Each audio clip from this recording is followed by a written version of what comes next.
ఎవడైతే ఆకలితో ఉన్నాడో వాడిని ఎప్పుడు ఆపలేడురా, రూల్ ఇన్ దిస్ జంగల్ మొదలు పెడతా. మళ్ళీ స్క్రాచ్ నుంచి మొదలు పెడతా అని వాల్తెర్ వేరేలో ఒక చిన్న రౌడీ క్యారెక్టర్ చేసి ప్రకాష్ రాజ్ సార్ గ్యాంగ్ లో ఒక్కరిగా. బాబీ సార్ నా టాలెంట్ ని చూసి నాకు 3 సార్లు కాల్ చేశాడు.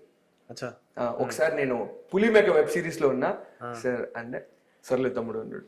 తర్వాత నేను ఊర్లో మా నాయనకి సేద్యంలో సాయం చేస్తామన్నా, అప్పుడు టైట్ షెడ్యూల్ మారేడుమిల్లిలో ఆ బాబీ సింహ గారిని కొట్టేసింది.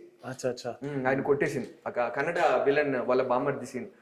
అప్పుడు ప్రకాష్ రాజ్ సార్ పోలీస్ ఒక తలకాయ ఇసిరేసి, నాకు మన బిజినెస్ కంటిన్యూ అవ్వాలంటే నీకు కావాల్సింది నేను ఇచ్చా, నాకు కావాల్సింది ఒకటి అంటే, అప్పుడు వచ్చి ఏం కావాలో కోరుకో అంటే, నా తమ్ముడి మీద చేసి నీ బామర్ది నేను చంపేస్తా అంటాడు.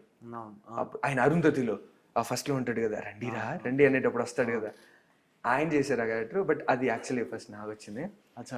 నేను ఇంకా 7 ఉండడంతో, వద్దు తమ్ముడు నువ్వు కష్టపడి ఆడి నుంచి కారు వేసుకొని రావటము, ఇక్కడ వర్షం ఎక్కువ పడుతుంది, మధ్యలో నీకేమన్నా జరిగితే అది బాబీ సింహ గారు ఒకటే రోజు డేట్ ఇచ్చారు, నువ్వు నన్ను నమ్ముకున్నా నేను నీకు అన్యాయం చేయను అన్నారు. అక్కడ అది పోయింది. 3వసారి వైజాగ్ వెళ్ళా. బట్ అక్కడ నాకు రావాల్సిన రోజులు కొన్ని అనివార్య పరిస్థితుల వల్ల వేరే వాళ్ళకి వెళ్ళిపోయింది. తర్వాత 4వసారి ఈ రౌడీ క్యారెక్టర్. ఇందులో నేను ఖాళీగా ఉండకుండా నా సెల్ఫ్ యూనో ఇగ్నిషన్ తో కొన్ని సీన్స్ లో ఊరికే అట్ట కదలడము అండ్ డైలాగ్ ఇనిషియేషన్, వాడి కనుక మనదన తేడాలే పెద్ద మెంటల్లా కొడుకోడు అని డైలాగ్ ఉంటారు రవితేజ గారి గురించి. అది చెప్పడంతో అట్లా ఎవాల్వ్ అయింది బాబీ సార్ కి. Forever I owe him, I you know love him for the rest of my life. సినీ ప్రస్థానం మొదలైంది ఆ సినిమా నుంచే.